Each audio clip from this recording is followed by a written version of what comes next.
আরে আমার সামনে তো অনেকগুলো সোনা এসে পড়েছে, তার মানে আজকে থেকে আমি কোটিপতি হয়ে গেলাম। আরে আরে তোর আবার কি হয়েছে, পাগলামো কেন করতেছিস? আরে বাবা আমি তো স্বপ্নের মধ্যে থেকে অনেকগুলো সোনা এনেছিলাম, কই গেল সেগুলা? আরে আমি তো সত্যিকারের সোনাগুলো এনে পড়েছি। আরে ছেলে তুই কামটা করেছিস কি, আমাদের তো ভাগ্য তো খুলে দিলি।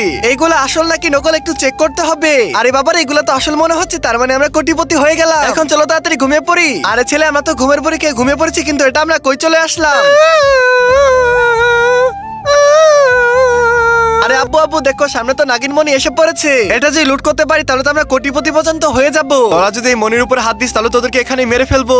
আরে তোমরা এসব কি বলতেছে, মেরে ফেলবা কেন? আরে বাবারে, তুমি যদি ইন্ডিয়ার হিন্দু মানুষকে অপছন্দ করে এই ভিডিওতে আল্লাহর জন্য একটা লাইক করে চ্যানেলটিকে সাবস্ক্রাইব করে দাও, তাহলে মহান আল্লাহ তাআলা অনেক বেশি খুশি হয়ে যাবে। আর কমেন্টে তোমার নাম লিখে যাও। আজকে যদি এই নাগিন আমাদেরকে ধরতে পারে তাহলে তো আব্বু আমাদেরকে মেরে ফেলবে। আরে ছেলে তা তো আমি বুঝতে পেরেছি, কিন্তু আমরা এখান থেকে বাঁচবো কিভাবে? আমরা তো ঘুমিয়ে ঘুমিয়ে একদম রাতে চলে আসলাম, কিন্তু আমাদের স্বপ্ন তো ভাঙলো না। বাবা তার মানে কি আমরা এখানে আটকা পড়ে গেছি? আরে ছেলে তুই তো কথাটা খারাপ বলিস না, এখন আমরা কি করব?